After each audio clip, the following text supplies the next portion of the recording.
Hi guys, my name's Barry and welcome back to the channel. Today we're going to be breaking down the ending to Midsommar, one of the most infuriating, disturbing and talked about movies in recent years.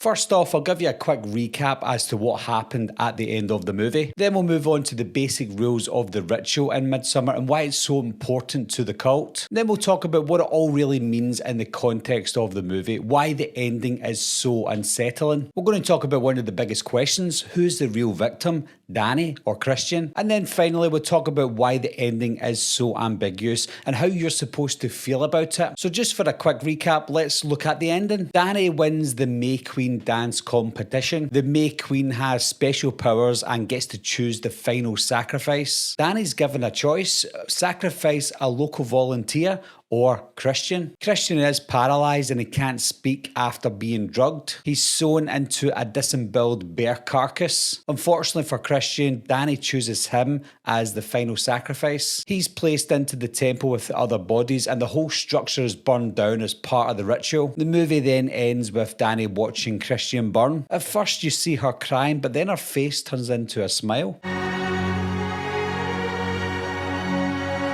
Next, we'll move on to the ritual's rules. Now, this is how I interpret the rules of the ritual. There might be some sort of deeper meaning behind of it that Ari Aster intended, but this is how I see the ritual. The Harga cult's Midsommar festival is a once every 90-year ceremony. It's designed to maintain the balance and purity of their community, and it requires 9 human sacrifices in total. How this is broken down is we get 4 outsiders, the foreign visitors, Mark, Josh, Connie, Simon. They represent new blood for the ritual. We have 4 Harga members. That's 2 elders who volunteered to die in the cliff sacrifice, and also 2 volunteers chosen from the community to die in the final burning temple. We then get 1 final sacrifice chosen by the May Queen. The last victim is either a Harga volunteer or an outsider. And like we see at the end, Dani becomes the May Queen and she chooses Christian as that final sacrifice. The purpose of this ritual is for them to honour their pagan gods. It's to ensure the community's prosperity over the next 90 years and also to renew their connection to nature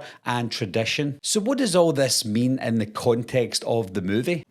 Inte högre, inte hetare.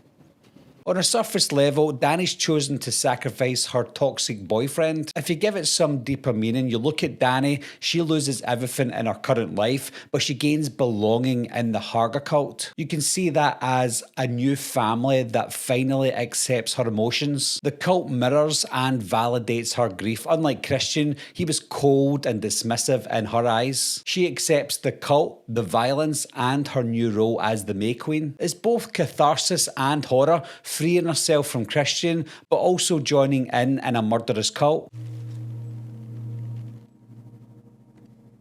But the big question is, who is the real victim out of Dani and Christian? You didn't apologize. You said sorry, which sounds more like too bad. If you look at this one logically, the real victim is Christian, not Dani. If we first look at Dani, she loses her entire family in a shocking murder-suicide. She's grieving, she's alone, and she's desperate for support. Christian's emotionally distant, he forgets her birthday, and he's planning to break up with her as well. But despite being a bad boyfriend, Christian doesn't deserve to be burned alive. He never wanted to go on the trip to hurt her. He went out of his obligations so that she wouldn't feel abandoned. Even when he cheats, it's not fully consensual. He's drugged and coerced by the cult. The cult intentionally drugged him to break his will. They performed a fertility ritual with Maja while he was in a vulnerable, intoxicated state. He was sexually assaulted, basically. He couldn't do anything about it and he didn't give any consent.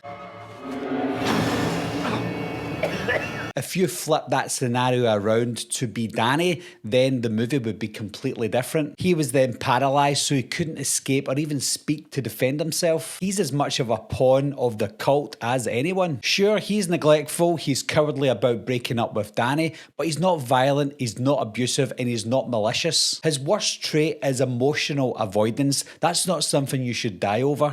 Oh, so then she should call her therapist and not you. It's literally abuse. She's abusing you. Dani's choice to sacrifice him is ultimately cruel, even if it feels cathartic. With her smile at the end, it shows her acceptance as part of this cult. She trades her grief for belonging, even if it costs Christian his life. The final smile is unsettling because it's a moral collapse. She chooses the people who murdered all of her friends. The cult doesn't just give her a family, they reshape her into someone who's willing to kill. Although the ending does look very clear, is it actually ambiguous?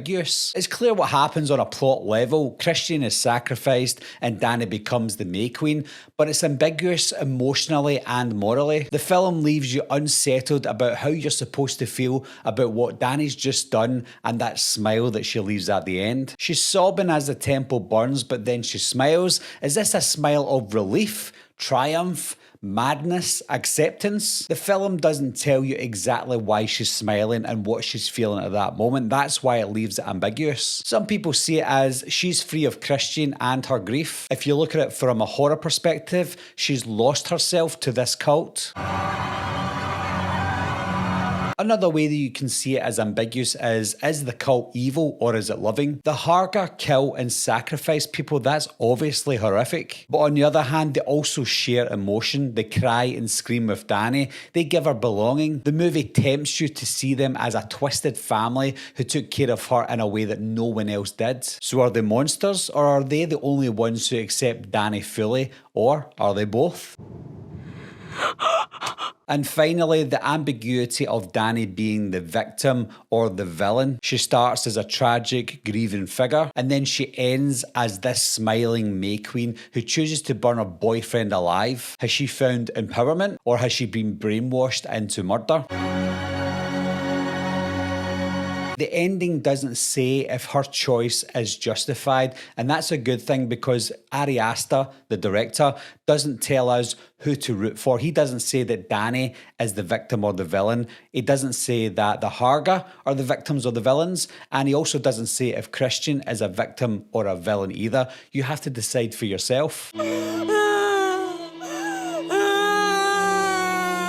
I would say though that the ending of Midsommar is a really good one. I don't really like the movie overall. I think it's got some amazing cinematography and acting, and I think the story is very well done. But at the same time, it's almost like it's trying to beat you over the head with the message that they're giving out. But when you look into it a little bit further, the message isn't clear, and that's intentional by the director. But what do you think, guys? What do you interpret to be the story of this movie? Who's the real victim? Who's the real villain? And what's your explanation as to who is and who isn't? As always, guys, leave your comments and opinions down below. Let me know what you think. And again, thanks a lot for watching. Thanks for subscribing, and I'll see you soon. No! I'll be right back.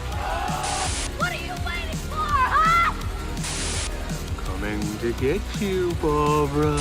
Ever played Skin the Cat? Someone's in